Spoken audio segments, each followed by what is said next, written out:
Caligiuri, second time. Thank you, Mr. President.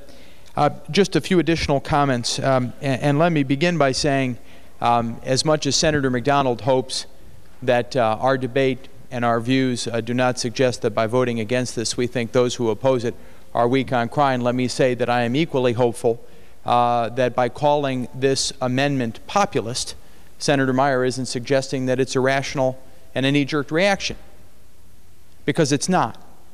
This is a legitimate debate about what is the best way of adding to the tools that prosecutors have for fighting the problem of crime.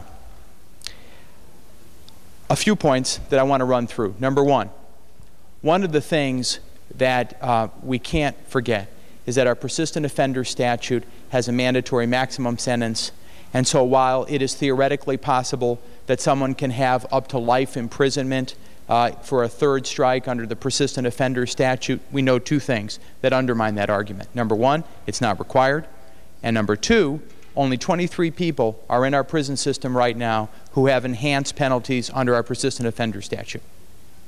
That is hardly a resounding proof of the efficacy of our existing statute, and nothing that we're doing to change it today, that is the persistent offender statute, is going to address that fundamental problem.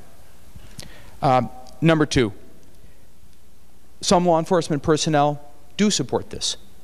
When Judiciary held the initial informational public hearing, we had the prosecutor from California, whom the chairman invited, who said that he was initially opposed to 3 strikes in California, and he's now a supporter of it because it has helped keep the most serious repeat violent criminals off the streets.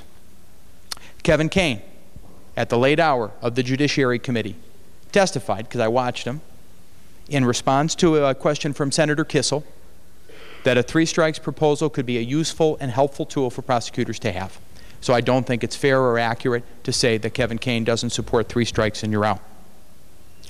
Commissioner Danaher, when he testified, said that he didn't like 3 strikes because he thought it might provoke additional violence against law enforcement officers.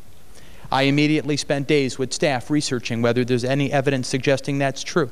Found none. Called Commissioner Danaher on the telephone and said, "Commissioner, I haven't found a shred of evidence that says that's true. What do you know that I don't know?" And he said to me, "I don't have any evidence that's true. It's just a gut reaction." Well, that's hardly evidence to support taking a position against something that almost half of the states in this country have deemed as appropriate as a matter of public policy. I understand that law enforcement hates mandatory minimums. That comes as a surprise to me, given the fact that our Jessica's law, enacted last year, has mandatory minimum sentences in it.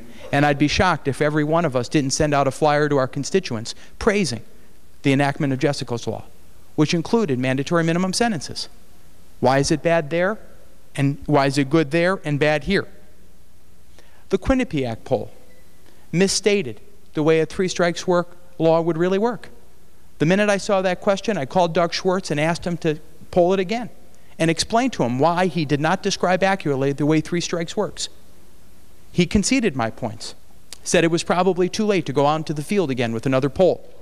And I told him I thought that was very unfortunate, given the fact and the high likelihood that that poll would be cited as support for the opposition to this amendment. But the fact is, it misstates the way 3 strikes and you're out works. The notion that 3 strikes ties the hands of prosecutors is absurd and inaccurate. The reality is that 3 strikes is about giving prosecutors that tool. As the prosecutors prosecute someone, there's a Part A and a Part B. When they prosecute on the underlying crime, they go for it, and then on the sentencing phase, they decide whether it's appropriate in each and every case that they have before them to charge them under 3 strikes.